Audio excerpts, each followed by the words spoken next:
తిరుమల కేంద్రంగా గత ప్రభుత్వం జగన్మోహన్ రెడ్డి ముఖ్యమంత్రిగా అదేవిధంగా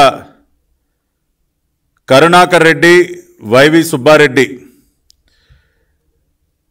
జగన్మోహన్ రెడ్డి సొంత బంధువర్గమైనటువంటి వీరి హయాంలో జరిగినటువంటి అక్రమాలు వారు చేసినటువంటి పాపాలు ఒక్కొక్కటిగా బయటకు వస్తూ ఉన్నాయి. అన్నిటికంటే మించి వీళ్ళు చేసినటువంటి క్షమించరాని మహాపాపం స్వామివారి నైవేద్యంలో స్వామివారి ప్రసాదంలో లడ్డూ ప్రసాదంలో యానిమల్ ఫ్యాట్స్తో వాటిని కలుషితం చేసి కేవలం డబ్బు కక్కుర్తితో ఏఆర్ ఫుడ్స్ లాంటి కంపెనీలతో కుమ్మక్కయి స్వచ్ఛమైనటువంటి ఆవు నెయ్యిలో కల్తీ పదార్థాలు జంతువులకు సంబంధించినటువంటి కల్తీ పదార్థాలతో కలుషితం చేసి స్వామివారి ప్రసాదాన్ని కూడా ఆ రకంగా అడల్టరేట్ చేసినటువంటి ఈ క్షమించరానటువంటి పాపం దీనికి సంబంధించినటువంటి వాస్తవాలు బయటకు వచ్చేసరికి ప్రపంచవ్యాప్తంగా ఉన్నటువంటి హిందువులు మాత్రమే కాదు అన్ని మతాల వారు కూడా నిర్ఘాంతపోయారు. చేసినటువంటి పాపం తాలూకా వాస్తవాలు అనేక ల్యాబ్ రిపోర్టుల ద్వారా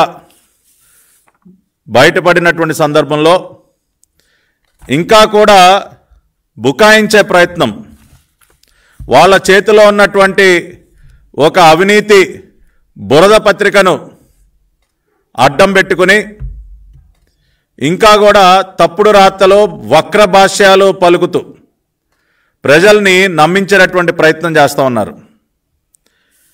ఏదో అసలు ఏఆర్ ఫుడ్స్ వారి ఆ అడల్టరేటెడ్ గీ ఏదైతే ఉందో యానిమల్ ఫ్యాట్స్తో కలుషితమైనటువంటి ఆవు నెయ్యి ఏదైతే ఉందో దానిని అసలు వాడలేదని వాడకుండానే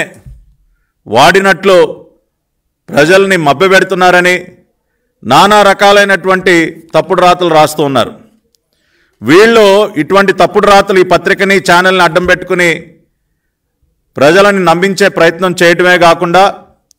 కొంతమంది పెయిడ్ ఆర్టిస్టులను కూడా అడ్డం పెట్టుకుని మీడియాలో ఉన్నటువంటి కొంతమంది పెయిడ్ ఆర్టిస్టుల ద్వారా సోషల్ మీడియాలో ట్వీట్లు పెట్టించడం స్టేట్మెంట్స్ ఇప్పించడం ఇటువంటి కార్యక్రమాలకు కూడా తెరలేపుతా ఉన్నారు. ఇవన్నీ చూసిన తర్వాత నిన్న నారా లోకేష్ గారు ఒక ట్వీట్ పెట్టారు. ఏమని ట్వీట్ పెట్టారు? ఏఆర్ ఫుడ్స్ కంపెనీ ఏదైతే వీళ్ళు కుమ్మక్కయి కాసుల కక్కుర్తి కోసం తెర మీదకు తీసుకొచ్చినటువంటి ఏఆర్ ఫుడ్స్ కంపెనీ ఏదైతే ఉందో ఎవరి టెండర్నైతే జగన్మోహన్ రెడ్డి హయాంలోనే ఖరారు చేశారో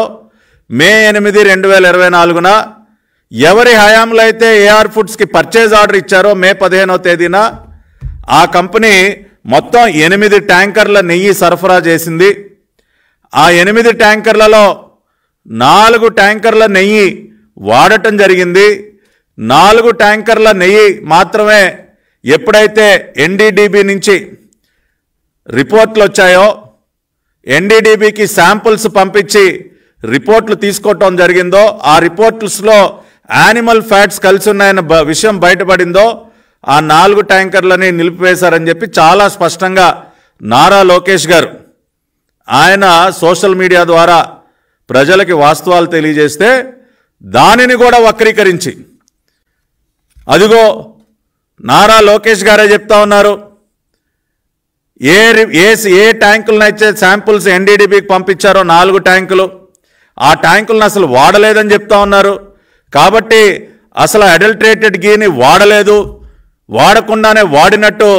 ప్రజల్ని వీళ్ళు మభ్యపెడతా ఉన్నారని చెప్పి పెద్ద పెద్ద వార్తలు